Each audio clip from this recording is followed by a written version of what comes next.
Paalam, Binibining Mary Jane Gak.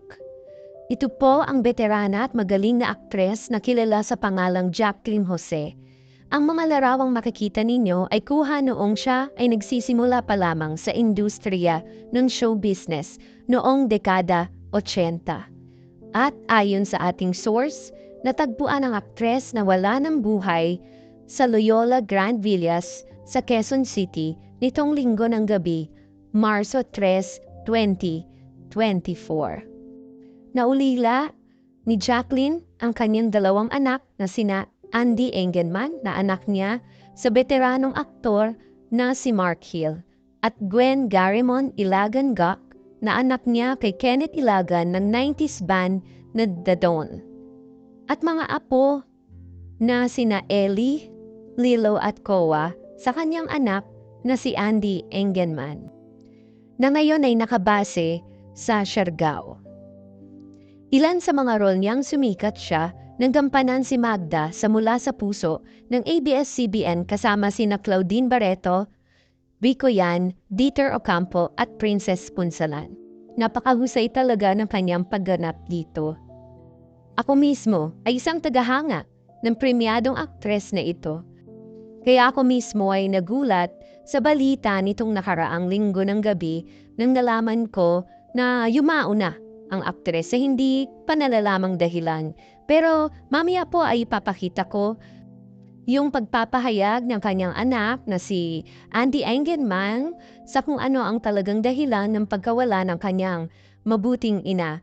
Kaya abangan ninyo mga kaibigan ko hanggang sa dulo ng video na ito upang makita nyo yung kung ano ang rason ng pagkawala ng veteranang aktres na ito na si Jacqueline Jose na tinatawag din nilang si Mary Jane Gak sa tunay na buhay. Mga kaibigan, talaga namang makikita natin ang pagka-professional ng aktres na ito sa larangan talaga ng pelikula sa industriya ng show business nito sa ating bansa. Talagang nakakalungkot ang balitang ito, nagulantang ang buong Pilipinas at ang buong industriya ng show business dito sa ating bayan.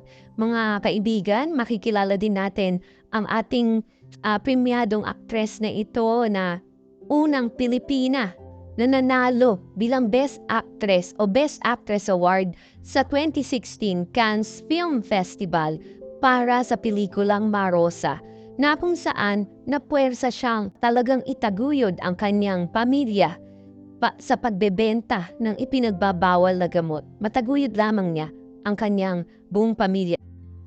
At muli nga po nating napanood si Jacqueline Jose sa pelikulang Apag na kung saan nakasama niya si Lito Lapid. Sabi nga po ni Lito Lapid na hindi daw ni matatawaran ang kinang ng bituin na nagbigay liwanag sa napakaraming likhang sining na nagpayaman sa ating kultura at sumalamin sa ating pagka-Filipino. Nagbigay din siya ng taos-pusong pakikiramay sa buong pamilya.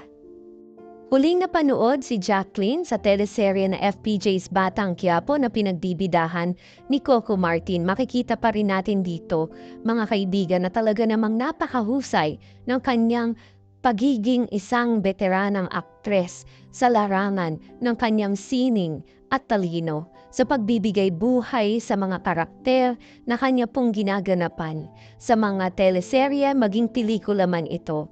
Kaya talaga namang tayong lahat ay nagkaroon ng pagdadalamhati sa pagkawala ng isang veteranang aktres na tulad niya.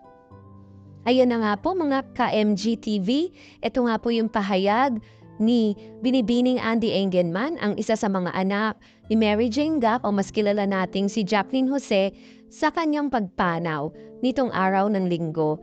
Maririnig natin dito na sinabi nga ni Andy Engelman na ang dahilan ng pagyao ng kanyang ina o ng kanyang mabuting nanay ay ang myocardial infarction o ang tinatawag nating heart attack. Kaya nais lamang nila na mabigyan ng pribadong pagdadalamhati ang kanilang buong pamilya. Sinabi pa niya dito na, as I quote, as she herself, her life itself is her greatest obra maestra. Na talaga namang makikita natin na ang legacy ni Binibining Jacqueline Jose ay mamumutawi at mamamayagpag sa buong Pilipinas at sa buong mundo. Kaya paalam, Binibining Jacqueline Jose, hanggang sa muli sa ating pagkikita doon sa kaharian ng ating Panginoon. Ako po si MGTV na nagsasabing, please subscribe, like, and comment, and don't forget to click the notification bell.